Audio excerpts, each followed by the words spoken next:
On October 13, 1972, Uruguayan Air Force Flight 571 took off carrying 45 people, including a rugby team, their friends, and family.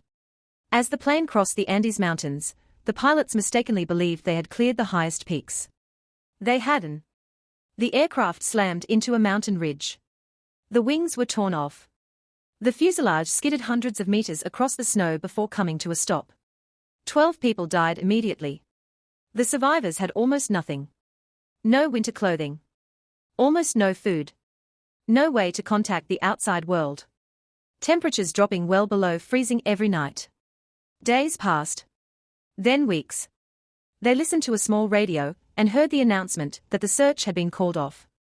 The world believed they were dead. The avalanche. Just as they began adapting to survival, another disaster struck. Late one night, an avalanche crashed into the fuselage where they were sleeping. Snow filled the aircraft in seconds. Several survivors were buried alive. 8 more people died. The rest spent days trapped inside the snow-covered wreckage, digging themselves out with their bare hands.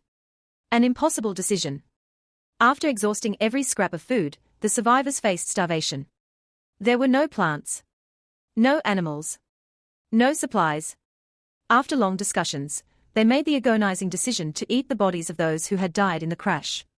Many later described it as the hardest decision of their lives, made only because there was no other way to survive. The walkout. After more than 2 months on the mountain, Fernando Pardo and Roberto Canessa set off on foot. They climbed peaks they thought were the last barrier, only to discover countless more mountains stretching to the horizon. Still, they kept going. For 10 days, they hiked through snow and rock with almost no equipment. Finally, they encountered a Chilean shepherd across a raging river.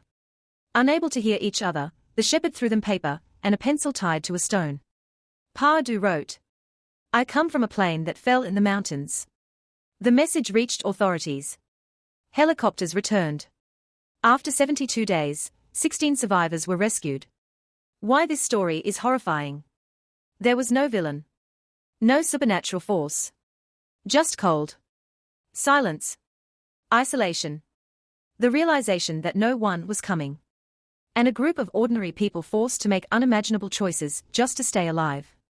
It's one of the rare true stories where the reality is more harrowing than most fictional horror novels, and yet it also ends with extraordinary resilience and survival.